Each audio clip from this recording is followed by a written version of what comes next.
Hello, everyone. My name's Yoon, and I am one of the support staff here at the SETIC program.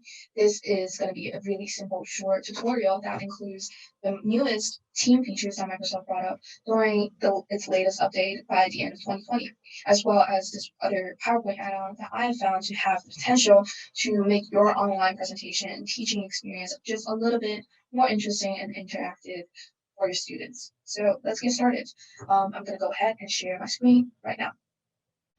Because all of the functions in this video that I'm going to mention are only available in the latest version of Teams, it is really important for you and your students to check if you have the right version on your device. To do that, just hover to the really top of your window, go down to check for updates, and then Team will tell you what kind of version of Teams you have downloaded in your device.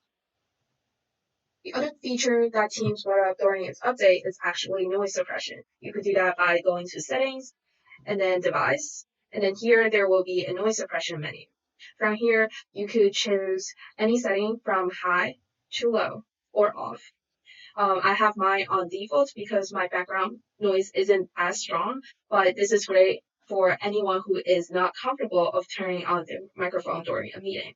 The second feature I want to introduce is for someone who get really annoyed when they have to toggle back and forth between the channels because Microsoft does not have a feature to simultaneously display two things in two different windows on the same screen. So right now, this feature is only available for chat. So if I go on chat, my chat, I'm going to use Alfred as an example. If you hover to Alfred, you'll see that here is a pop-up window button that you could click on. If you click on that, the chat between I and Alfred are now a different window compared to the rest of Teams. So now I could chat with Alfred while navigate between each channels I want to be in. So now let's talk about what's new that we can do within a meeting.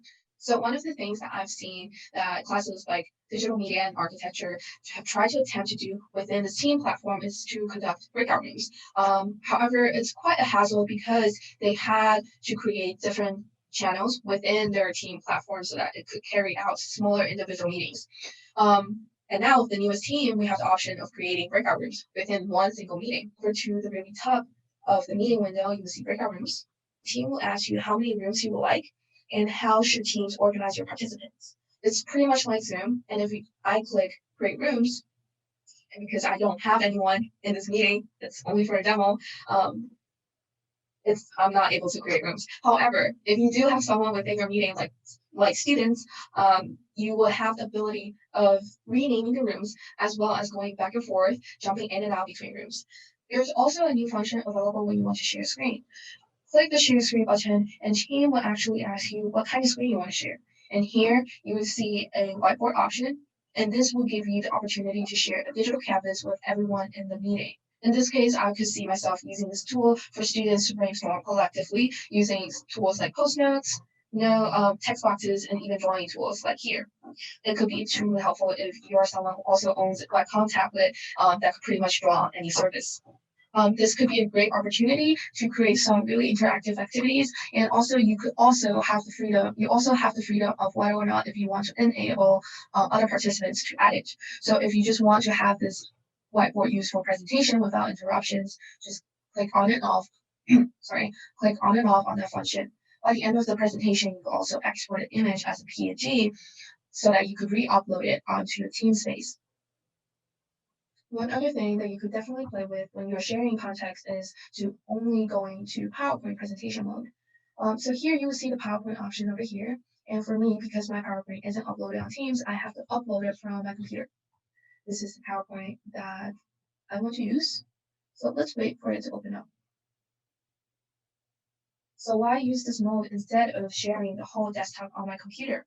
Well, maybe you don't want to show people what you have on your desktop, but also sometimes when you go and want to present PowerPoint using share screen, not everyone is seeing the same slide as you if you use full screen PowerPoint presentation mode within PowerPoint.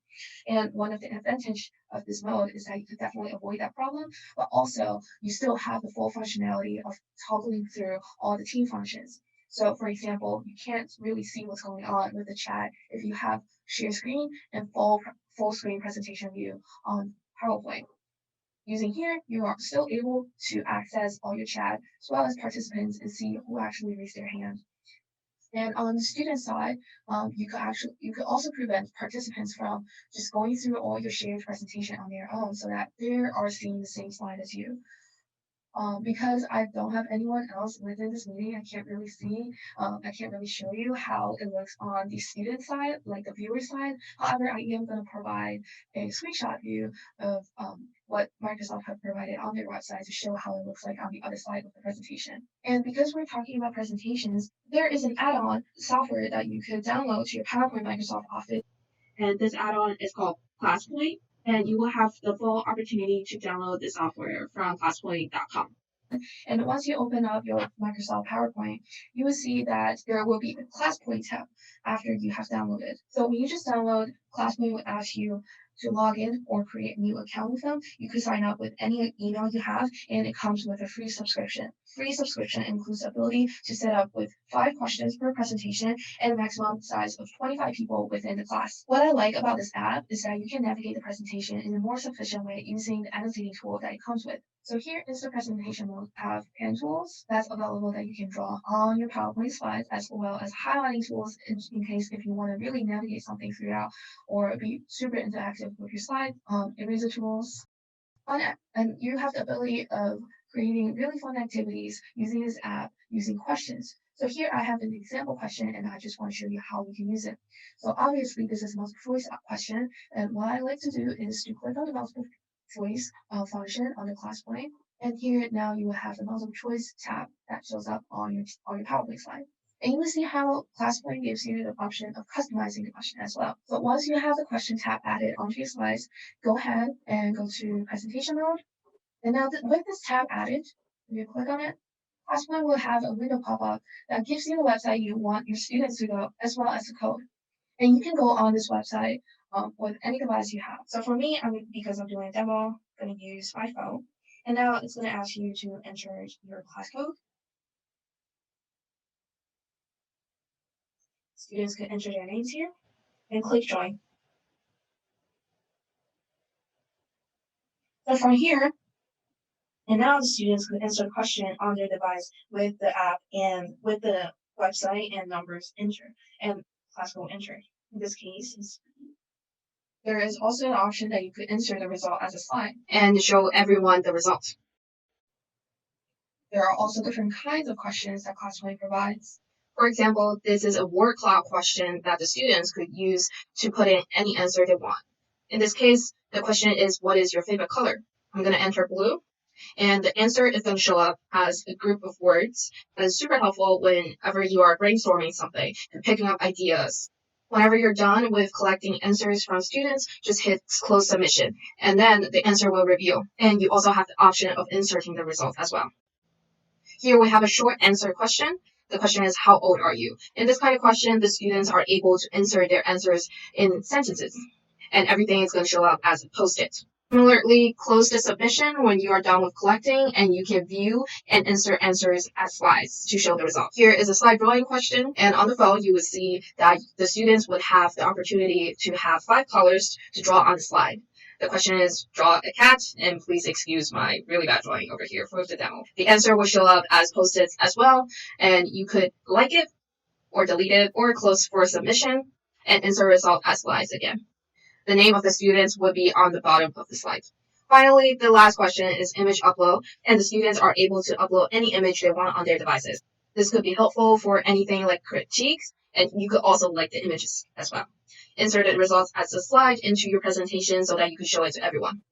Lastly, the question is, when is your birthday? And here is an icebreaker function that Classpoint has, which it's going to automatically pick a name for you out of the participants of the group. Not necessary, but helpful. Finally, Classpoint also carries a similar function compared to Microsoft Whiteboard. You can pick your background and draw whatever you want onto the board. However, this isn't really a collective whiteboard compared to the Microsoft Whiteboard. This is only meant for a presentation. And you, the presenter, will be the only person who's able to access the whiteboard. And as you can see, the whiteboard will only be shown to your students after you saved it as a slide. And this is pretty much it for this really short video tutorial. And the really last thing I would like to say is that this is definitely not a video that tells any instructors how to teach, but rather a really informative video to share some of the resources out there that an instructor could use to benefit their teaching career.